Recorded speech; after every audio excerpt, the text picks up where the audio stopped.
conscious of the time, so I wanted to move on. We'll have a coffee break in about half an hour or so, so we can then sit and chat and discuss what we've learned so far. But I wanted to invite my Advantage colleagues up to the stage, basically to tell you a little bit about each of the business units that they work in and give you a top line, so you know the services that are available to you as the partners that you can access. So, without further ado, see who's first. There they all are, so I'll let them introduce themselves one after the other. Michelle House. Yeah.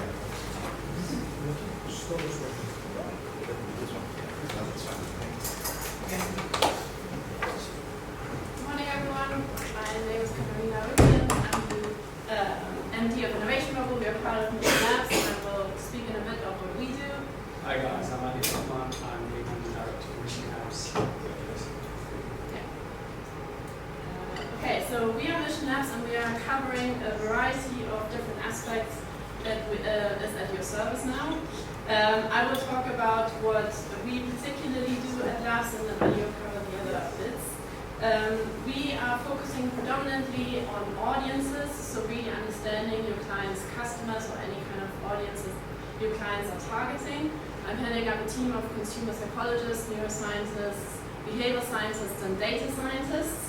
And I go into detail of what we do in audiences, but it's also around working with the data scientists and actually predicting your client's customer future behavior. So we do a lot of data gathering with different methodologies, which I cover in a second, and then actually understanding, talking about the future, how likely are people going to behave in your client's respective industries. So just from Mission Labs point of view, so we look at data performance, of course we're really into a model of audiences, the experiments, and market. Initially the engagement with clients generally is, we've got a data issue, the quality is not great, we need some kind of audit, that's Adobe or Google Analytics or some kind of in-house system. And our job is to kind of go and look at that from a tech point of view, how the data's been set up. Initially we start with something called a KPI workshop, so what are your key performance indicators? How you measure your success across your website, across your digital estate, your journeys, and then we boil it down to almost where they want to get to. And therefore our job is to bridge that gap to where they are now, where they want to be. And ultimately it's how we get them there. So we work with, from data, we look at data quality, data integrity, data strategy. We also look at the kind of cookie compliance consent part, which is a big issue for us in Europe, so it's around the world as well.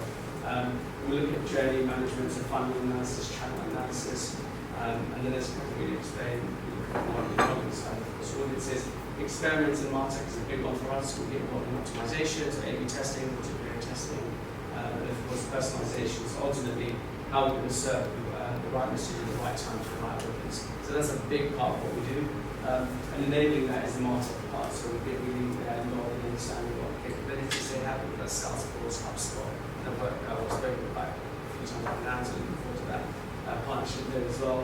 But I understand almost kind of what's your tech setup and how we get to that to achieve your success through the technology that you have. Sometimes it's the wrong technology that they have, and we just have to do a new one. But most of the time it's the right technology, just not being used properly and efficiently. So our job is to just map it all together. And this is something that we very quickly show our prospects or even our clients. It kind of allows them to almost plot where they feel they are in their journey across the world of data and MarTech. We initially started with what we call Jungle, and the ultimate aim is to drive our clients, your clients, up to Utopia. We start with what we call operational, so it's kind of very BAU, ad hoc, data is not pretty much trusted, and then we move to what we call transformation, so that's what we kind of, it's a business transformation, it's not just a department, it's the entire business. We're working with different parts of the business to make that change. We're really excited to work with our clients and your clients through this process. It's not easy. Typically, this is probably a 2 to 3 year transformation, but ultimately, if you lay the foundations across operational and tactical, you're in a really good place to continue to work with. I know this is kind of a whistle-stop tour of kind of just the maturity, but I'm sure we can pick up afterwards if you guys want to chat or if you come here all day, please feel free to grab me. I'd love to speak to you guys about this. Yeah, that's cool. And as a team, we have well over 40, almost 50 technologists and data scientists. So it's a seriously big team Yeah. around the world, based in APAC and based here predominantly. But it is a big team, it's a big resource, all the way from the technologists through to the very clever psychologists who analyse that data. It is a perspective we can't give without those specialists in as well. So And I think the huge opportunity often is when we come in and get access to your client's data or start building the data infrastructure, you are in there, like you are in your clients, and it's so difficult for them to get you out of it, like because it's so fundamental nowadays to have access to this data, to the analytics, to really improve every business activity that they're doing, and to get rid of lapses is very difficult once again. yeah, I think once we're in, it is kind of one of those things where you can embed it in your QBRs, your quarterly business reviews, you can embed insights, you can look at the data differently, but also think about how quickly we're changing behaviours. We've just been talking about behavioural change that is happening in months instead of years these days. We are actually swinging and changing. Then to keep ahead of that and to use unconscious bias and psychology and the quality of the data and the data scientists is the only way you can ever do this for your clients properly. Yeah, maybe to build on that, what the behavioral scientists do and the consumer psychologists, neuroscientists do in my team is to look at your client's target audience in depth with a lot of different methodologies to complete the picture. What Henry was talking about, what is it that they really need in that specific industry where your clients operate in? What is driving their decision making? What is driving their behavior? What influences that? And as psychologists, we know that it's not so easy to actually get to that really robust data because most of human decision making is driven on a non-conscious level, which means it's outside of our awareness. We don't know, like if you're asking, what is it that you want? Never ask that question to a consumer because they don't know, and you would definitely not build a future. But we can understand as psychologists of what is it that is really driving, influencing human behavior, human decision making, and this is what we are investigating in a qualitative and a quantitative way, a lot more with AI nowadays, with modeling, etc. And when we work together and look at the data that the clients provide us, we can then start using machine modeling, predictive modeling, etc. to really understand, okay, what is it that your clients are after? Do they want to predict conversion? Do they want to understand why people are not being retained? You know, what makes loyalty? All these factors we can predict of what is driving these customer behavior for your clients. And it's much quicker, I think, than you think. I was worried that creates a massive delay. It doesn't. It can be done at speed. It can be quite a quick process. The biggest win we had as a group last year was partly, not entirely, one because we used behavioural psychology at the beginning to model the brief and to come up with a different answer. And we know how difficult differentiation is, right? You're in a pitch. I'm always in a pitch with 5 companies that are very similar. They're not good, obviously, but they're similar. If you put in something that's unique, you actually can differentiate yourself. And sometimes, most of the time, I think we make 35,000 decisions a day. 300 of them we actually make. The rest are unconscious bias. If you can use behavioural economics and scientists to tell you what somebody really is going to do. We have a bank that brought us in because their client said they wanted much more distance from the bank. They didn't want the bank telling them what to do. And that was focus groups, and that's exactly the direction they took, and they lost 5% market share globally. They brought us in, we actually did the proper work, we looked at the unconscious way people behave, and actually they wanted more help, they just didn't want to say it. And it's all of that happens with no control from us as human beings. They flipped it, went the other way and grew 5% market share in a multi-billion-dollar market. That's the kind of thing you can bring. Whenever I'm in the room with these guys, I am the dumbest person in the room, and that's good, right? Because you want that, you need that sometimes, that kind of really sparkly, it's different, it differentiates us. We win more because you guys are involved in leading on those pitches and then helping us manage the stack, helping us optimize the tech. And also what strategies to actually develop where you can use behavioral science, where you can start designing whatever it is that you do in terms of marketing and comms or designs, etc. You can use so much from behavioral science to make it the way that feels, back to Henry's points, naturally intuitive to us. And we all know that these companies have psychologists at the heart of their companies. Yeah.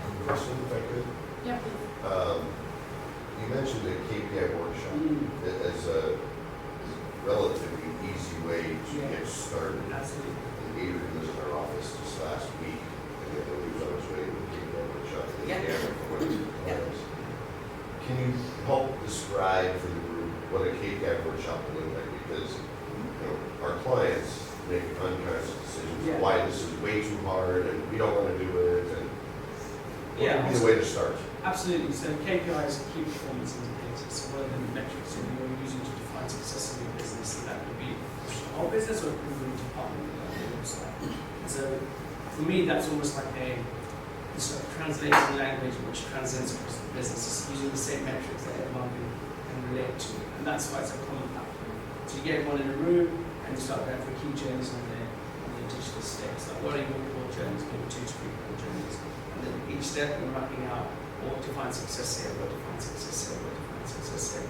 And really you're kind of then mapping it to how are we measuring that success. Because it's all right saying this is what we think success is, then if you can't measure it, then there's actually no point in the project that you're going to be spending a couple of million pounds.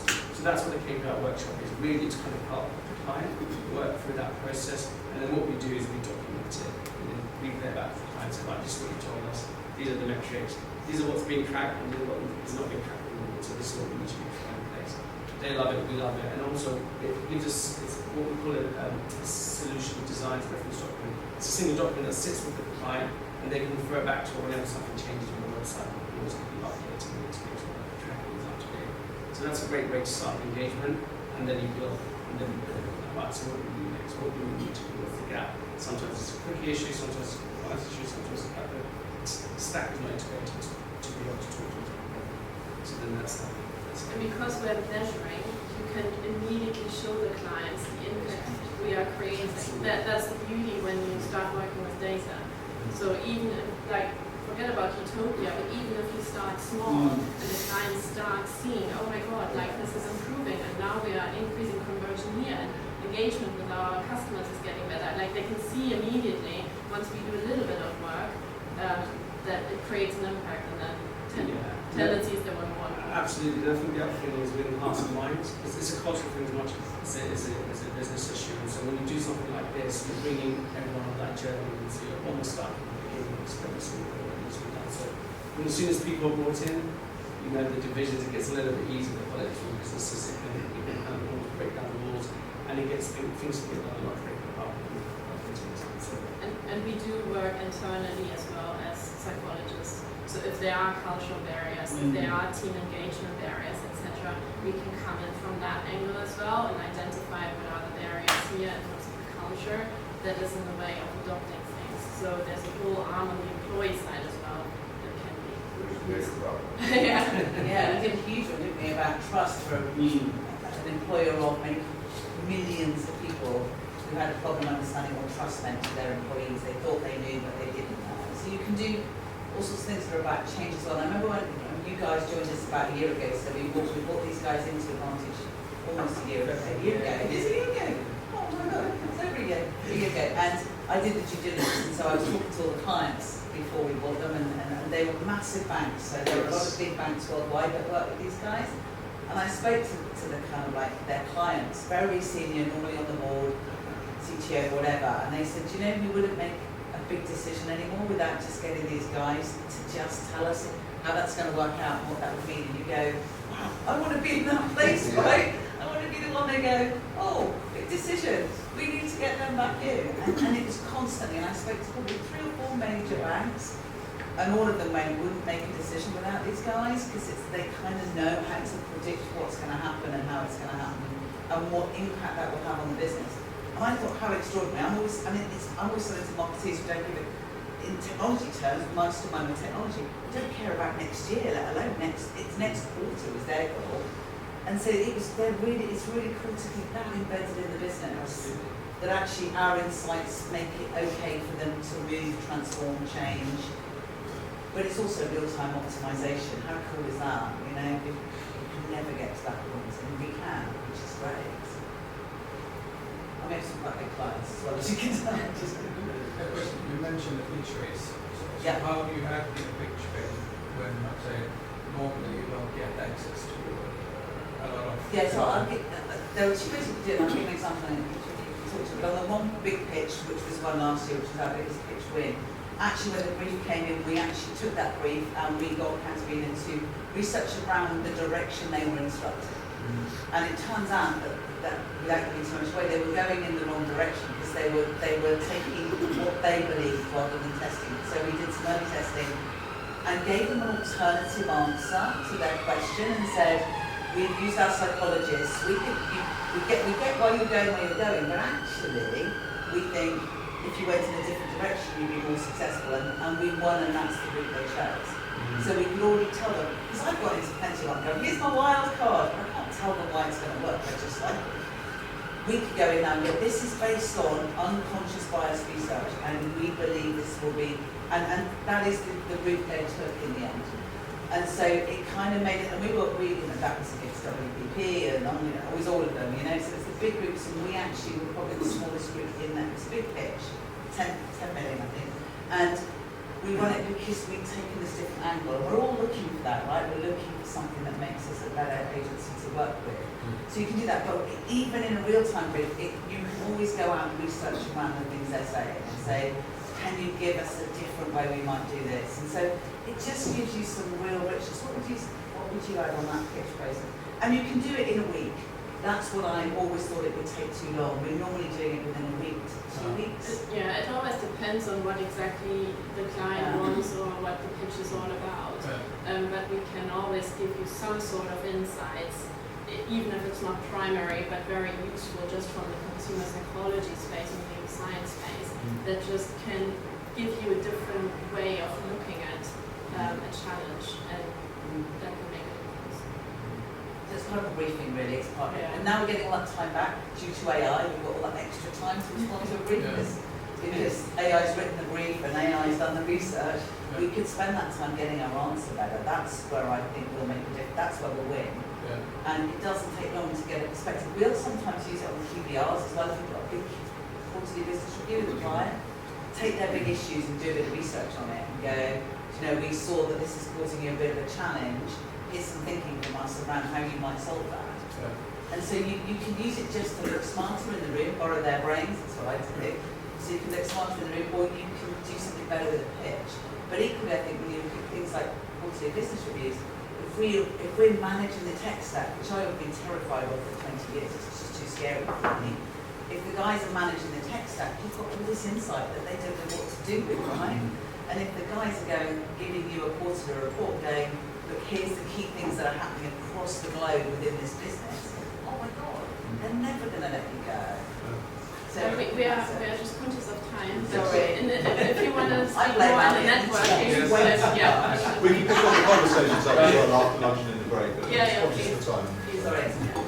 Thank you. Thank you. Thank you. Good job, Matt's a quiet one. Yeah, indeed. Exactly. So hi guys. So for those of you who didn't meet last night, I think I met most of you last night. So I'm Matt Pepper. And I head up Mission Media. I've got a few slides. I'm going to go through at pace because I'm getting the look of love from Paul over there at the Always, moment. my friend. So which way does this go? Middle. Oh, wrong way. There we go.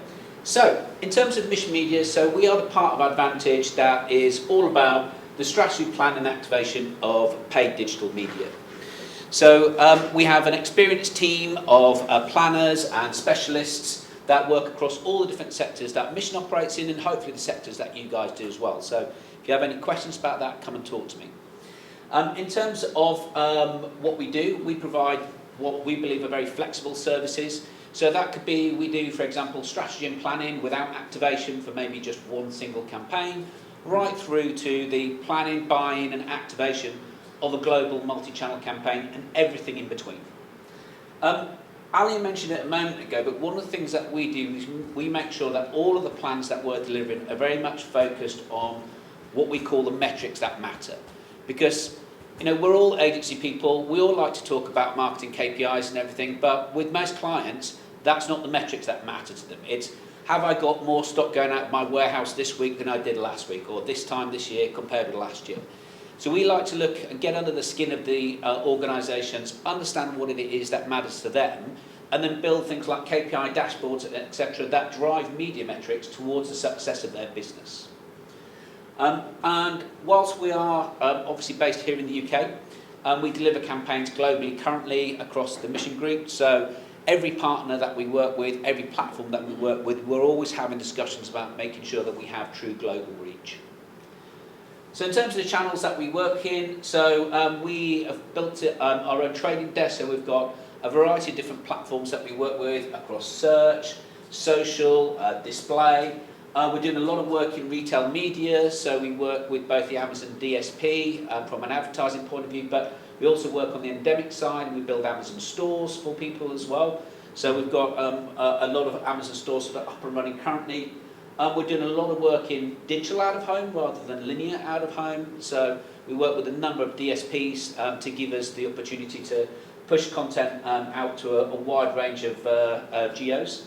Quite a lot currently in audio around Spotify, etc.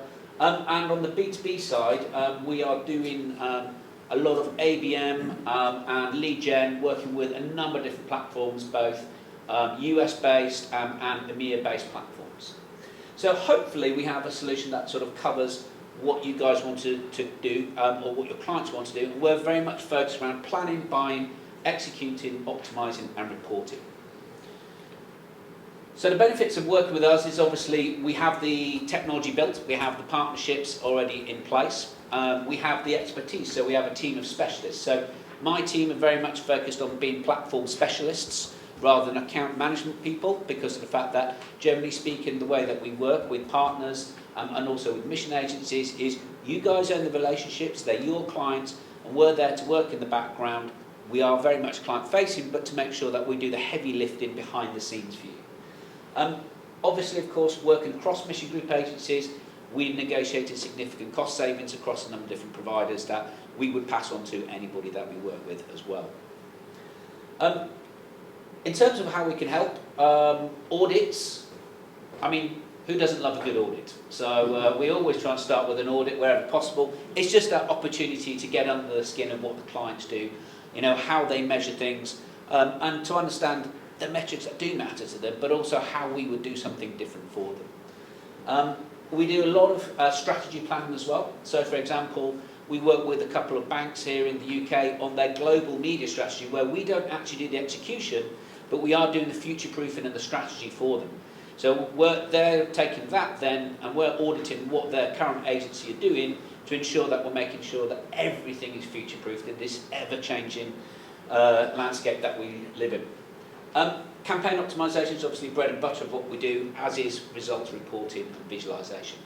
Now, I spoke to quite a lot of you guys last night, so I know that a lot of you already do media. So what I wanted to do is, rather than just tell you what we do, is talk about one thing that we've got that maybe your clients might be interested in. I'm going to do this as super quick.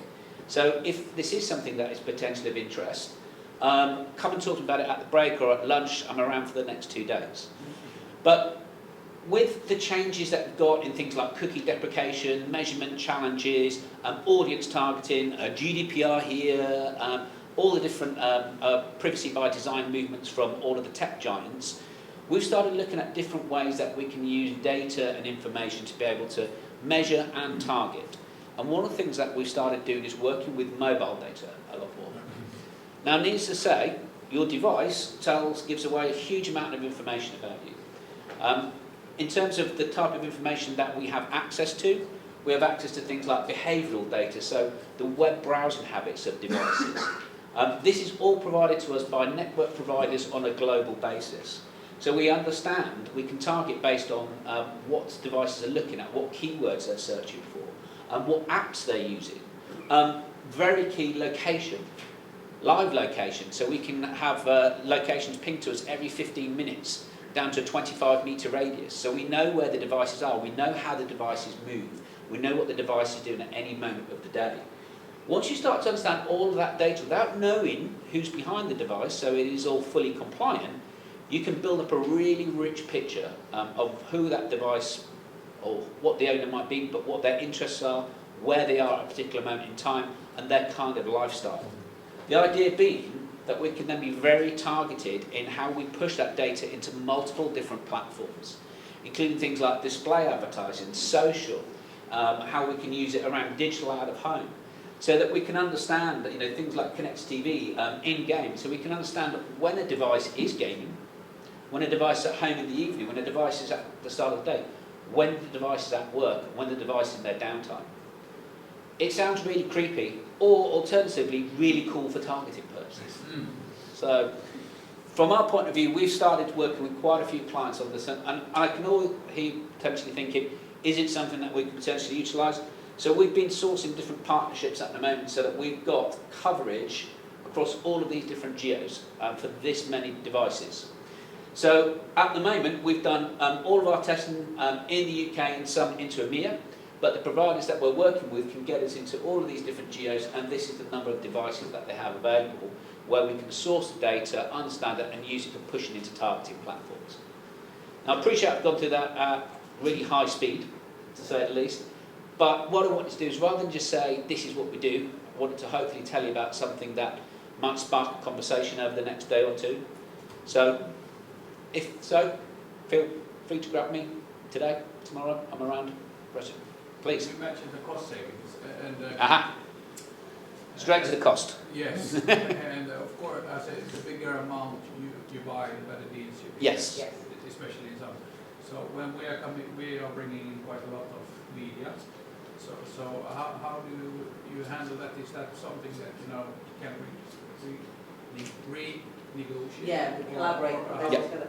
Yeah, because that's the same across the group. We buy in a couple of places and tens of millions. So Yeah.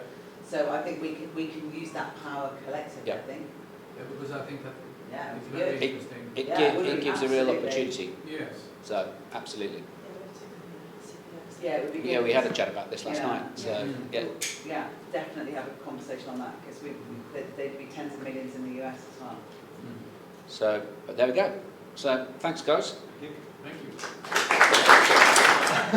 So my name's Dave, Dave Pearson. The good news is I do something really simple, so it won't take very long to explain it all to you.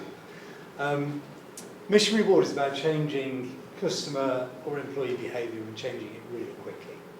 So it's about providing rewards and incentives to encourage people to change behaviour. It's not quite as simple with that as that it works really well with the guys at the labs, so identified what sort of things what sort of behaviours might we be wanting to change, and then identifying what sort of rewards and incentives we can put in place to make that happen. So it's a really simple model.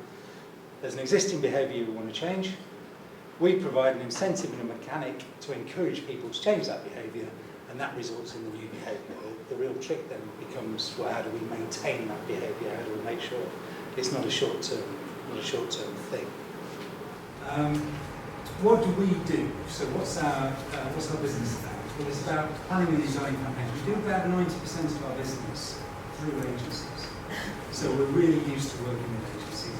It's an area where there's money to be made. We work with a lot of media agencies, we work with a lot of full service marketing agencies who actually don't provide this service, so we go in and provide it for them. So we're very used to working with agencies to do this service. So we sit down with the clients, we look at the brief interpretation, and might sometimes involve the guys at R&D to what actually we're trying to achieve and what we're really trying to achieve. Match the mechanic and reward.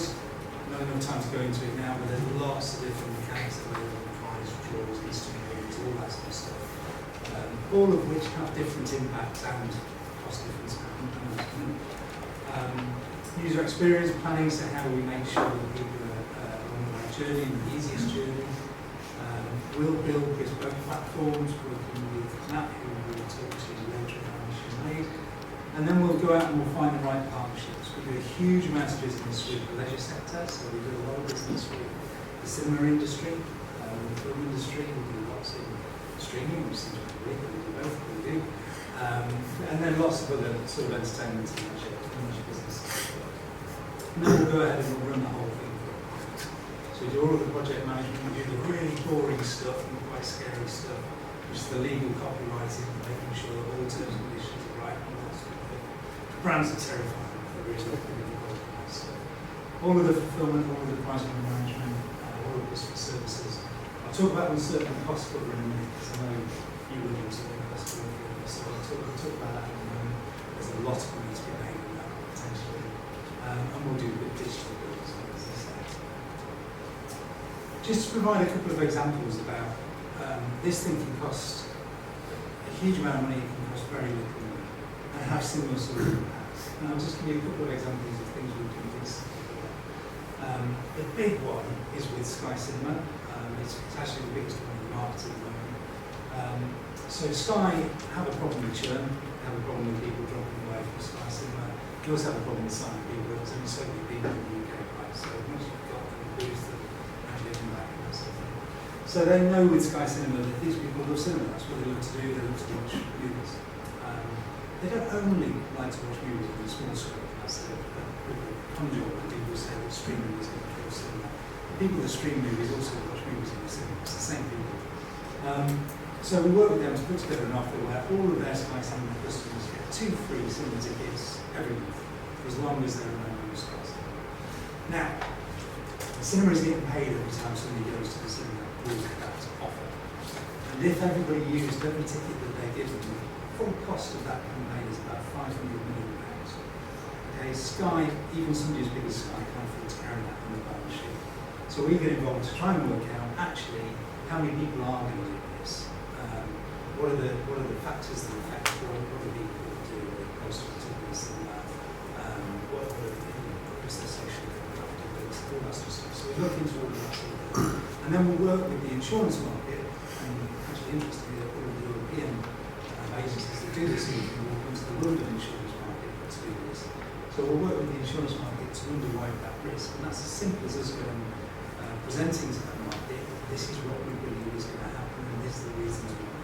It's really old-fashioned, and it's people in ties, and people, sort of sat listening to what you've got to say and trying to convince them, and then they'll allow us to react something like this. So it's something that's going to potentially cost £500 million, and I'm sure we'll NDA it to help. Something that could cost up to £500 million is actually costing Sky £13 million. And it's allowing them to carry a definite cost in their balance sheet for something that's going to have a huge impact on their customers, potentially costing enormous amounts of money, but they're able to do it for a fraction of the cost. Okay? Just another very simple example. They don't all have to be £13 million sterling fees. Another really simple example, we're doing a thing with beer brand at the moment that we're acting, beer promotions legally, alcohol promotions legally. So they got us involved to help them make sure that everything's legally on board and to operate this promotion 6 pubs for 6 nations. Maybe not over 6 nations with what's going on at the moment. And actually they're looking to drive people to try their beers, new beer. So it's 6 pubs. So we work at everything from the really tiny stuff to the really massive stuff. And then just an example of the sort of impacts that these sorts of things can have. Lots of Europeans in the room, so I can say legal wrong, some do tell me not. Well, we work with legal, and they had an issue in the UK. At the time we started working with them, the basket spend was only £16. So £16 sterling when somebody goes into a liquor store, which I think very much. So they wanted to increase that. So we worked with some of the cinema media companies to put a load of advertising on the screen, drive the people from the cinema into their local legal store, and if you spend a minimum of £40, we use tools like OCR, automatic receipt reading software to make it work. But if you spend a minimum of £40, then you get cinema tickets to go back into that particular cinema. And during that campaign, we increased the average spend, the average basket spend from £16 to £200 nationwide. It can have that big impact. Now, That's a lot of millions. it's a lot of millions for somebody that's turning over a huge amount. A secondary impact was the frequency of cinema visitation at the time.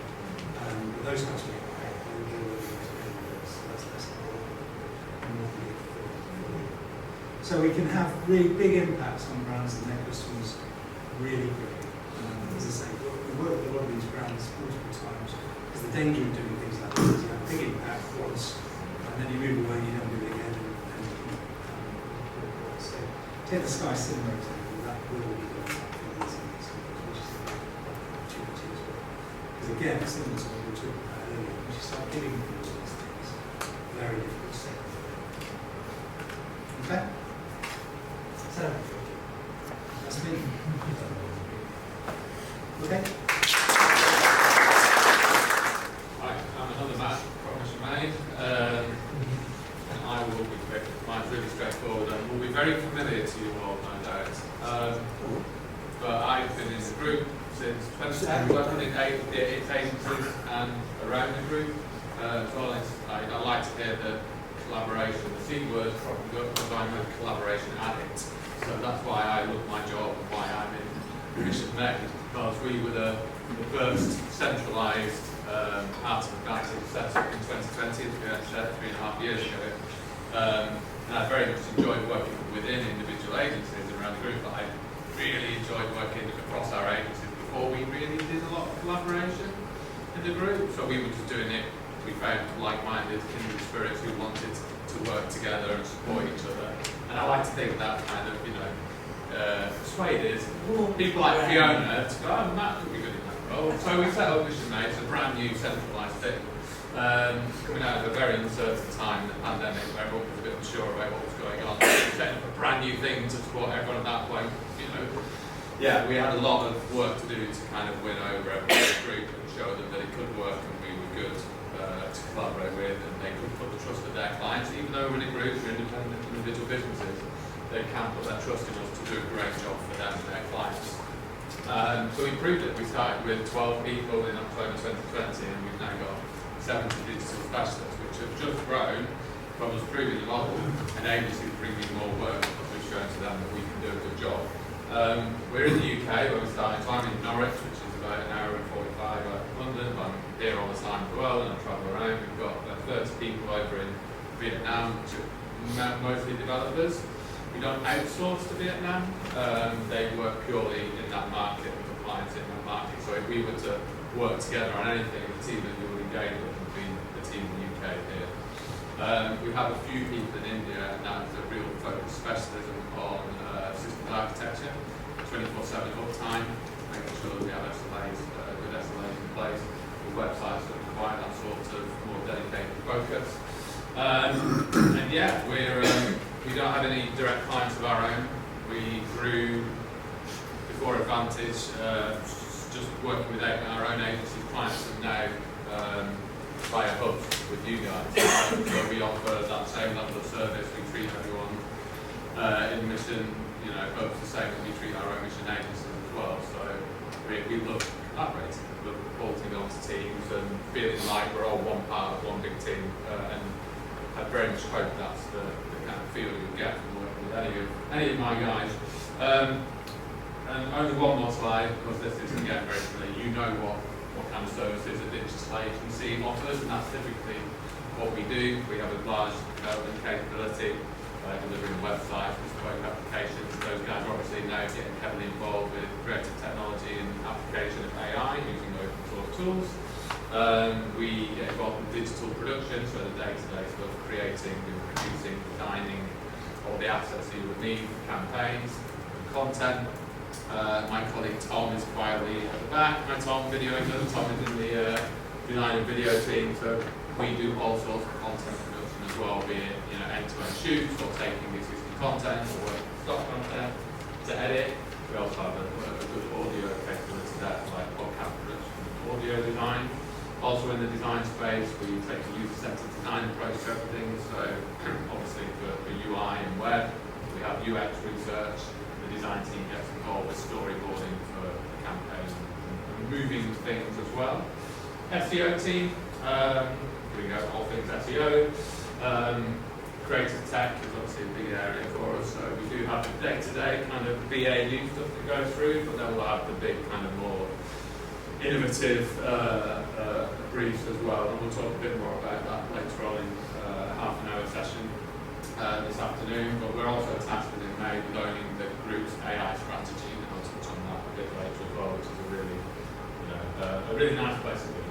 And then things in the background that you need to deliver good digital agency services, such as QAs, support, like I mentioned, and importantly, bolt-on. So we can bolt-on in any way, but we have individuals in like technical and technology consultancy that could just pull onto a particular team in an agency to help add, a different view to certain briefs or bring some platform expertise or whatever it may be. We're happy to kind of work in very flexible ways, but we have to. That's it. Told you to be quick, and I'll talk more later.